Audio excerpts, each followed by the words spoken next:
Olá para você que é inscrito aqui no canal Pão do Advento. Voltamos para mais um estudo da lição da Escola Sabatina. Hoje nós vamos estudar o capítulo 11, a lição de número 11, que vem falando sobre a fé. Vem falando sobre Jesus como autor e consumador da nossa fé.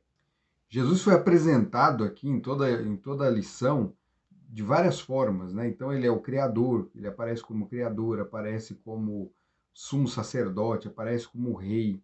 Ele não é um sacerdote comum, ele é sumo sacerdote segundo a ordem de Melquisedeque.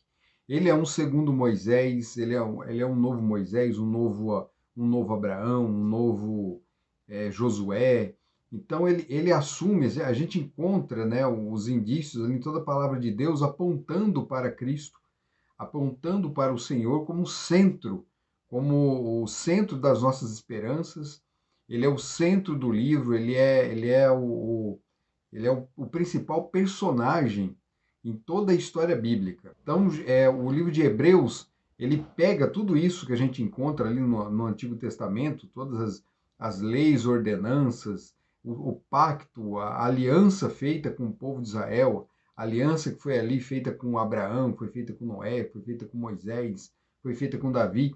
Ele pega tudo isso e ele num texto até, quando o livro não é grande, né? O livro ele é pequeno. Esse sermão de Paulo, ele é bem conciso, mas ao mesmo tempo ele é bem abarcante. Ele abarca tudo, ele liga tudo aquilo que parecia estar desligado, né? Ele junta todas as peças do quebra-cabeça. E agora, no final, ele apresenta Jesus como o autor e consumador da nossa fé. Então, nós vamos falar um pouco sobre fé. E para começar, nós vamos ler o texto que se encontra lá em Hebreus 10. Presta atenção. Mas o justo viverá pela fé.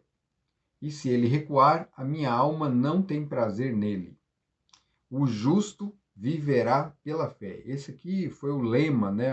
Tornou-se o lema da Reforma Protestante. Lutero, quando estava subindo as escadarias ali, pagando, né, como se estivesse pagando uma promessa, ali, em busca ali de um perdão, no final, né, após subir as escadarias ali de joelhos, a escadaria que acreditava-se teria sido uma escada por onde Jesus passou e que foi levada, né, foi transportada, foi tirada lá da Judéia ali e levada até Roma, né, de forma assim quase que miraculosa. Então, Lutero estava subindo aquela escada, de repente ele escuta uma voz, um lampejo, né, nos seus ouvidos, assim: o justo viverá pela fé. E aí ele levanta-se envergonhado ali da sua atitude, porque ele já tinha entendido isso, ele já tinha compreendido essa questão. Mas ainda havia ali um conflito entre ele e a igreja romana. Naquele dia as coisas mudaram, então ele levantou-se dali decidido. E as coisas mudaram muito de lá para cá. Mas o que esse texto significa? Esse texto foi tirado lá do livro de Abacuque capítulo 2, verso 4. É ele quem apresenta essa fórmula: o justo viverá pela fé.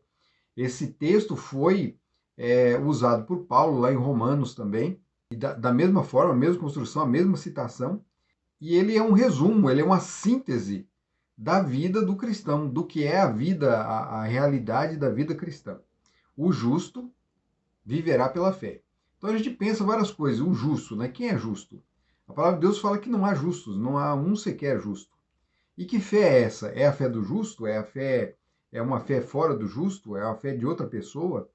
É fé no sentido de crenças, de doutrinas, né? O que vem a ser essa fé?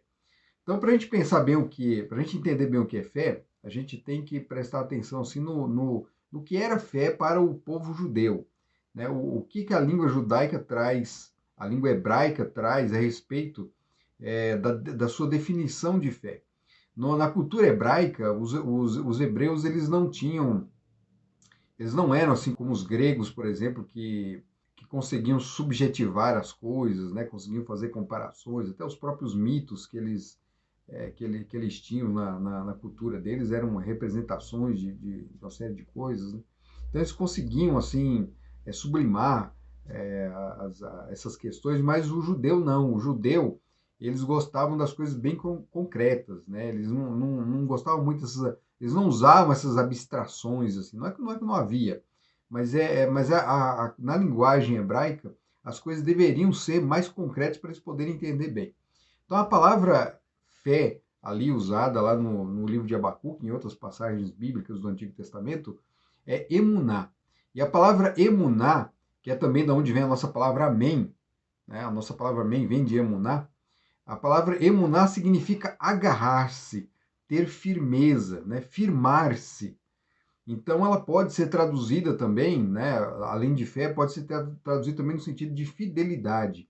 A pessoa que é fiel a um determinado princípio, ele se agarra, ele se firma naquilo ali. Então essa palavra era usada assim, né, para ter o pastor Rodrigo Silva, ele faz uma comparação bem interessante. Ele imagina assim uma pessoa num rio e ela está ali, né, quase se afogando, mas aí de repente aparece um tronco boiando ali naquele rio.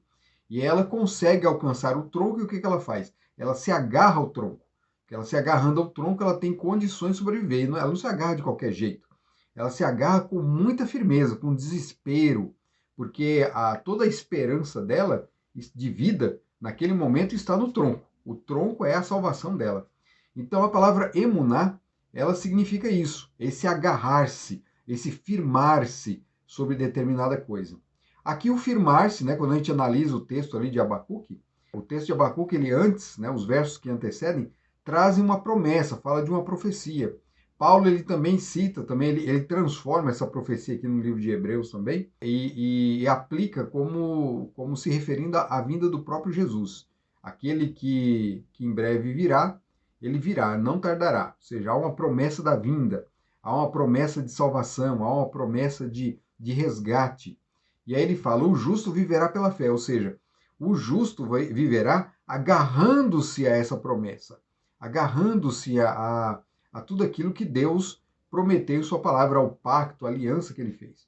Ellen White, ela tem uma definição de fé muito interessante. Ela fala assim que a fé é a mão que se apropria das promessas de Deus, a mão que segura com firmeza as promessas de Deus. Então, de novo, aqui está a ideia de agarrar, de segurar, de tomar para si. A palavra amém também, né? A gente costuma falar que amém significa assim seja, mas ela tem esse mesmo sentido de firmar-se, de agarrar, né? Assim, permanecerei firme diante daquilo ali, diante daquela evidência, daquela promessa. Aqui no livro de Hebreus, Paulo ele evoca esse mesmo tipo, embora a palavra que ele usa que seja uma palavra grega, né, a palavra pistis, para fé, né, no latim foi traduzida por fides, que é da onde vem o nosso português fé. É interessante que a palavra fides ela é raiz também de fidelidade. Então, os conceitos, as definições foram mantidas ali. Fidelidade. Então, fé aqui, esse agarrar-se, é o permanecer fiel diante de uma promessa. Então, há uma promessa, uma aliança, um pacto feito, e nessa aliança, aquele que entra na aliança, que faz parte da aliança, ele tem ali também, ele tem não só direitos, mas tem também suas obrigações. Então, ele tem que permanecer firme, confiante nas promessas que foram feitas, naquela aliança para ele. E é dessa promessa feita que ele vai encontrar forças para permanecer fiel. A fidelidade dele está na compreensão daquela promessa e no entendimento de que a vida dele depende daquela promessa, depende daquilo. Então nós temos aqui na lição pessoas, né? A lição ela cita o caso de pessoas que conseguiram permanecer firmes, que puderam exemplificar, dar exemplo de fé. Nós vamos chegar então ao capítulo 11, onde encontramos ali uma galeria de heróis da fé. Né? São muitos nomes citados. Eu vou aqui lembrar, a lição destaca alguns. Por exemplo, Abraão, o homem que foi provado ali justamente nesse aspecto de permanecer-se firme diante da promessa de Deus, porque Deus havia prometido que ele haveria dele faria surgir uma grande nação, e do filho dele, né? Do filho não somente dele, mas do filho da promessa, que era Isaac. Embora ele tivesse Ismael também como filho, mas o filho da promessa era Isaac. Abraão acabou depositando todas as suas esperanças em Isaac. Aí Deus fala assim, olha, eu quero que você faça o seguinte, pega seu filho Isaac, leva ele até o monte e sacrifique o seu filho para mim. Então, Abraão foi provado ali, foi duramente provado nessa questão. E ele resolve ali, de certa forma, esse mistério, essa charada de Deus ali em relação a ele. Abraão, ele entende o seguinte: se Deus prometeu que é em Isaac que vai se cumprir todas as promessas, e agora ele pede para que Isaac seja morto, como é que ele vai conseguir cumprir a promessa? Então ele deduz o seguinte: assim como eu já tive esse filho na velhice, não tinha mais nem condições de ter filhos, e a minha esposa era estéril, ela não tinha condições de ter filhos também, era idosa. Então não havia condições humanas, reais, para que acontecesse isso. E aconteceu. Então esse mesmo Deus ele é capaz de trazer de volta à vida o meu filho Isaac. Então ele subiu confiante e ele quando ele levanta o cutelo para sacrificar Isaac, ele realmente ia matar o filho. Ele ia sacrificar o filho. Mas aí o anjo se interpõe e diz: não, basta, né? Chega. E um animal morre no lugar de Isaac. Então a fé dele foi provada, ou seja, ele permaneceu firme na promessa. Ele teve tanta confiança na promessa que a partir da promessa ele deduziu, né? Juntando a promessa com o autor da promessa, que é o próprio Deus, o Todo-Poderoso, ele sabia que Deus poderia fazer cumprir a promessa dele de qualquer forma. Com o filho morto, com o filho vivo, de um jeito ou de outro, era possível que a promessa fosse cumprida. Ele permaneceu firme e fiel. Então, emuná. Emuná. Nós temos o exemplo de Moisés. Moisés, diante das promessas, diante da aliança, do pacto que foi feito entre Deus e o povo dele, ele rejeitou as riquezas, a honra, toda a glória de ser filho da filha de Faraó, para estar com o seu povo, porque ele sabia que as promessas eram maiores, as certezas eram maiores, a recompensa era maior. Permanecer no Egito junto com aquele povo, com o povo idólatra, depravado, só traria destruição para a sua vida. Ele permaneceu firme e Deus o usou de forma grandiosa. No final da lista, né, na verdade no final não, no final de uma série de personagens, onde Deus declara assim, olha, pela fé fulano fez isso, pela fé fulano fez aquilo, nós encontramos um personagem assim, quase que ninguém esperaria que aparecesse na lista. Depois de Moisés, o esperado seria que Paulo falasse de Josué, mas aí ele não fala de Josué, ele fala de Raabe, uma prostituta, uma mulher que ajudou o povo de Israel, ajudou os espias que estavam ali em Jericó, ajudou a escapar e deu um testemunho. Ela declarou por que ela fazia aquilo. Ela declarou que a fama do povo de Israel havia chegado até eles. Olha, fama antiga, viu? Porque ela fala sobre a passagem no mar, né, da saída deles do Egito. Isso já havia acontecido há 40 anos. Isso era coisa antiga, muito antiga. 40 anos. A gente não sabe a idade dela, mas é possível que ela nem tivesse nascido. Ela tivesse nascido nesse meio tempo, provavelmente devia ser jovem. Então ela nasceu depois, ela ouviu isso de outras pessoas. Ela acreditou no poder de Deus, na misericórdia de Deus, na forma como ele agia com o povo. E a fama do povo de Israel foi se espalhando cada vez mais em suas batalhas, em suas guerras, até chegar em Jericó. E ela fala que muitos ali em Jericó estavam temerosos, né? Estavam assim, enfraquecidos até, porque eles sabiam que a nação de Israel que estava chegando era uma nação poderosa. Por quê? Porque o Deus deles era verdadeiro, porque o Deus deles era poderoso. Rabi mentiu? Ela mentiu. Muita gente entra nessa questão da mentira de Rabi. Ela mentiu para proteger os espias. Mas isso é porque ela não tinha, embora ela tivesse esse conhecimento, ela não era uma judia, ela não era do povo hebreu, ela não conhecia os princípios, não conhecia as orientações de Deus, os mandamentos. Então ela agiu da melhor forma que ela achava que poderia agir, dentro do conhecimento, da compreensão dela. Isso não foi levado em conta aqui. O que foi levado em conta foi essa determinação, a posição que ela tomou, a posição diante da verdade que chegou até ela, do conhecimento que chegou até ela.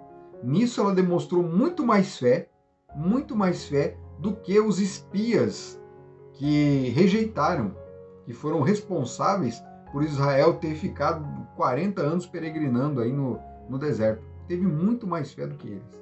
Então ela encerra-se esse quadro aqui de personagens, onde é dito pela fé, né? Depois Paulo vai continuar citando mais alguns, fala de Sansão, fala de Gedeão. Então tem outros, né? E depois cita assim eventos que aconteceram que levaram esses homens à prova. E todos eles tinham uma coisa em comum: todos eles tinham esperança, permaneceram firmes nas promessas de Deus. Isso é fé. Então Jesus, ele é o autor e consumador da nossa fé. Não só porque devemos ter fé nele, mas ele é o autor da fé, ou seja, ele é quem nos concede fé, ele é quem faz com que a fé surja no nosso coração e ele é quem torna possível a fé. Isso de ser autor da fé é muito mais do que a gente imagina, significa muito mais. Então, que Deus abençoe você nessa caminhada, que essa mesma fé que esses homens tiveram, né, confiantes na promessa, nos desígnios de Deus, possa se manifestar, possa ser uma realidade na sua vida. Agarre as promessas, emuná. Viva pelas promessas, viva pela fé. Deus abençoe você, até o próximo vídeo. Tchau.